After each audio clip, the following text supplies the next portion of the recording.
ఇచ్చిన దైవజనులకు రాజుగారికి అలాగే వేదిక పైన పెద్దలందరికీ నా హృదయపూర్వక వందనాలు.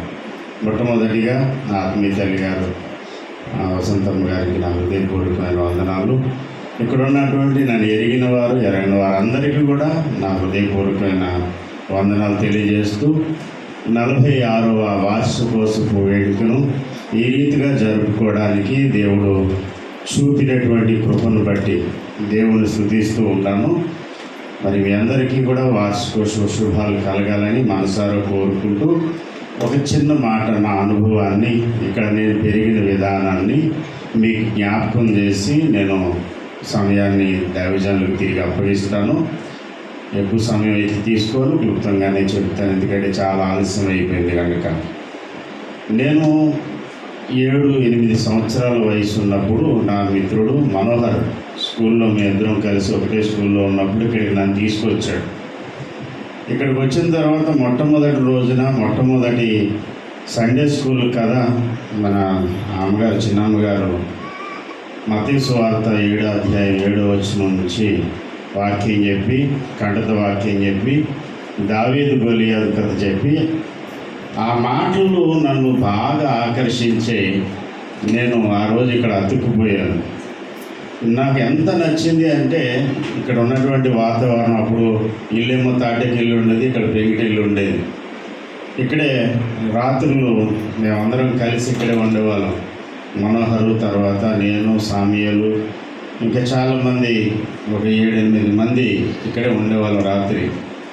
దేవుని సన్నిధిలో ఇక్కడ నేను చూసింది, ఇక్కడ నేను నేర్చుకుంది, ఈనాడు దేవుని పరిచర్యలో నేను ఎక్కడెక్కడికో తిరిగి ఎన్నో చోట్ల దేవుని పరిచర్య చేస్తూ ఇన్ని సంవత్సరాలు, 26 సంవత్సరాలు దేవుని యొక్క సువార్త సేవలో, 21 సంవత్సరం పూర్తిగా దేవుని పరిచర్యలో నేను సాగడానికి మంచి పునాది నాకు ఇక్కడ ఏర్పడింది.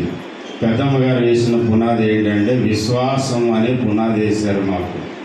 ప్రతిదానికి దేవుని మీద మనం ఆధారపడాలి. మన బాధలు, మన కష్టాలు ఏ మనిషికి చెప్పొద్దు. రాత్రి సమయంలో వర్షం వచ్చిందంటే మాకెవరికి నిద్ర ఉండదు, ఎందుకంటే చర్చ్ అంతా కారిపోయేది. మనోహర్ ఒక తెప్పాల, నేను ఒక తెప్పాల, ఆడపిల్లలందరూ ఒక తెప్పాల పెట్టుకొని కూర్చునేవాళ్ళం. అది నిండిపోయిన తర్వాత తీసుకెళ్ళి బయట పారబోసేవాళ్ళం, మళ్ళీ తీసుకొచ్చి మళ్ళీ అక్కడ పెట్టేవాళ్ళు. ఇదే మా డ్యూటీ. తెల్లవారులు నిద్ర ఉండేది కాదు. అయినా సరే అమ్మగారు, నేను చూసేవాడిని, ఈ చివరి పక్కన ఇటు పక్కన మడత మంచం ఉండేది, ఆ మడత మంచం దగ్గర మోకరేసి అలా వర్షం ఉన్నంతసేపు కూడా ప్రార్థన చేస్తూనే ఉండేవారు. పెద్దమ్మగారు, చిన్నమ్మగారు, ఈ కుటుంబంలో మేము నేర్చుకున్నది మొట్టమొదటి విషయం ఏంటంటే విశ్వాసం నేర్చుకున్నాను. రెండవది ప్రార్థించే విధానం నేర్చుకున్నాను. నాకు అసలు ప్రార్థన అంటే ఏంటో తెలియదు. తెల్లవారుజామున చర్చిలో పడుకున్నాను. పెద్దమ్మగారు మనసు ఇక్కడ ఉంది, అది కిర్రుమని సౌండ్ వచ్చింది. 3 గంటలకు లేచేవారు. ప్రతిరోజు తెల్లవారుజామున 3 గంటలకు లేచేవారు. కిర్రుమని సౌండ్ వస్తే భయపడి లేచి కూర్చుని అలా చూస్తున్నాను. చిన్నపిల్లవాడిని, 8 సంవత్సరాలు. ఏంటి ఇలాంటి సౌండ్ వచ్చిందని అమ్మగారు నిటారుగా మోకరించి ప్రార్థన చేస్తున్నారు. నేను అమ్మగారు మొహంక ఆమె ఏడుస్తూ ఒక్కొక్కరి పేరు, సంఘంలో ప్రతి ఒక్కరి పేరు, వాళ్ళ పిల్లలు, వాళ్ళ అవసరాలు. ప్రార్థన అంటే మనకు కొంచెం అలవాటు ప్రకారంగా కొంచెం యాస భాషలు ఉంటాయి. కానీ అమ్మగారు ప్రార్థన చేస్తే ఎలా ఉండదంటే, స్పష్టంగా ఎదురుగా దేవుడు ఉంటే ఎలా మాట్లాడతారో అలాగే మాట్లాడుతూ ఉండేవారు. నేను అమ్మగారి మొహం అలా చూస్తూ ఉండేవాడిని. చాలా రోజులు అలాగే అయ్యింది. ప్రతిరోజు తెల్లవారుజాము కిరుమని సౌండ్ వస్తుంది, నేను లేచి కూర్చుంటాను, అమ్మగారు ప్రార్థన చేసుకుంటుంటారు. ఒకరోజు ఏడ్చి చీదుకోవడానికని లేచారు. నేనేమో అమ్మకి అలా చదువుతుంటే, ఏరా అలా చదువుతున్నాను అంటే, ఏం లేదమ్మా, మీరు ఏదో ప్రార్థన చేస్తున్నారు కదా, చూస్తున్నానంటే అమ్మ దెబ్బలాడారు. ఈసారి ఏం చేస్తామంటే, ప్రార్థనలో నువ్వు కూడా ఏకీవించు, నేను ఏదైనా చెప్తే ఆమె నన్ను. అలాగా ప్రార్థన అనే పునాది ఇక్కడ వేశారు. విశ్వాసము, ప్రార్థన, ఆ తర్వాత క్రమశిక్షణ. ఎలాంటి డిసిప్లిన్ అంటే, వచ్చి లైన్లో కూర్చోమని, లైన్లో కూర్చుని ఉన్నారని పాస్టర్ గారు ఇందాక అభినందిస్తున్నారు. ఇది ఇప్పుడు వేసిన పునాది కాదు. అమ్మగారిని చూసి మనం ఇమిటేషన్ చేస్తే రాజుగారు అన్నట్టు సంఘానికి రారు జనాలు. ఇక్కడ ప్రారంభం నుంచి కూడా మిలిటరీ డిసిప్లిన్ ఉన్నది. ఆ డిసిప్లిన్లో అమ్మగారు పెంచారు. అలా పెరిగినటువంటి పరిస్థితి ఈరోజు నాకు ఎంతగానో దోహదపడింది, నన్ను నడిపిస్తూ ఉంది. ఎలాంటి డిసిప్లిన్ అంటే, దేవుని మందిరంలోకి వచ్చిన తర్వాత నాకు చిన్నప్పుడు తెలిసింది ఏంటంటే, మా అమ్మ కొన్ని కొనిచ్చేది బిస్కెట్లు పిల్లలు, అవి ఎలా మేస్తా ఉండేవాడిని. అదే అనుకున్నాను, అదే రూల్ ప్రకారం ఇక్కడికి వచ్చి మేస్తా ఉంటే, రే దేవుని సన్నిధి అనుకున్నావా ఏమనుకున్నావా, తినవలసి ఉంటే ప్రార్థన అయిపోయి తినండి, ఇక్కడ ఎవరో తినడానికి వీల్లేదు, అటు ఇటు తిరగడానికి వీల్లేదు, అంతే అయిపోయింది స్టాప్. అలా ప్రతి విషయంలోనూ అమ్మగారు టీచర్ అమ్మగారు కాబట్టి పెద్ద అమ్మగారు ఉద్యోగాన్ని విడిచిపెట్టిన ఆ బీజం ఇంకా ఉంది కనుక సంఘంలో ఉన్నటువంటి వ్యక్తులకు ఆమె బోధించిన విధానం అంతా కూడా ఒక వేదిక మీద ఉపన్యాసం కాకుండా ఆమె ప్రతి అంశాన్ని చక్కగా టీచింగ్ చేసేవారు. ఆమె అమ్మగారు చెప్పినటువంటి పెద్దమ్మగారు చెప్పినటువంటి ప్రసంగాన్ని నేను 9వ తరగతిలో ఉన్నప్పుడు రాసుకున్నాను.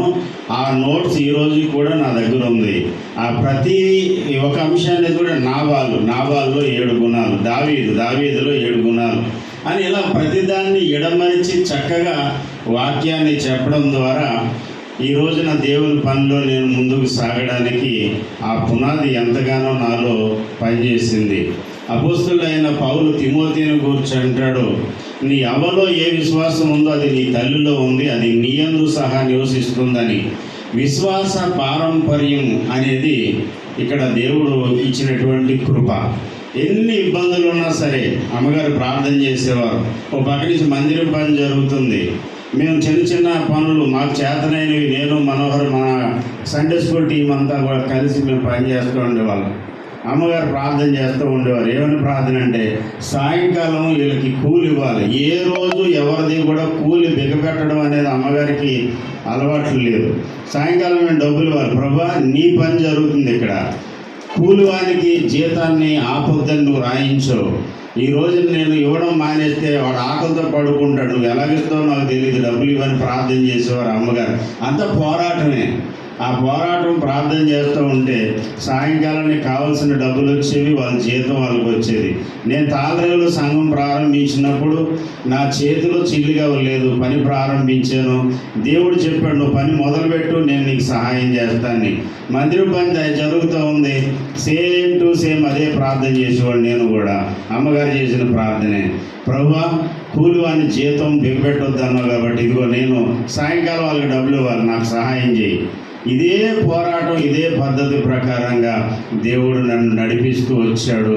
అలాంటి మంచి పునాది కలిగినటువంటి సంఘంలో దేవుడు నన్ను పెట్టాడు. అయితే ఒక్క మాట నేను ఆఖరి మాట చెప్తున్నాను, ప్రతిదాన్ని క్రమశిక్షణ అని అమ్మగారు ప్రతిదాన్ని పట్టించుకుంటుంటే మాకు అప్పుడు అర్థమయ్యేది కాదు. కొన్నిసార్లు విసుక్కునేవాళ్ళు. మేమిద్దరం మీటింగ్ పెట్టుకొని మనోహర్ నేను ఏట్రా పెద్దకి తినేస్తున్నారు ఇలాగా అని అనుకునే వాళ్ళు, కానీ ఇలా పిలవగానే మళ్ళీ అంగాలు పరిగెత్తుకుని వెళ్ళేవాళ్ళం. నేను చెప్తున్నాను, ఎవరు విసుగుపోకండి. అమ్మగారు కోపడినా ఆ కోపం 2 నిమిషాలు ఉంటుంది, 3వ నిమిషంలో మళ్ళీ ప్రేమతో మళ్ళీ పలకరిస్తారు. ఆ కోపం ఎక్కువసేపు ఉండదు అంటే ఆ ప్రేమ మాత్రం స్థిరంగా ఉంటుంది.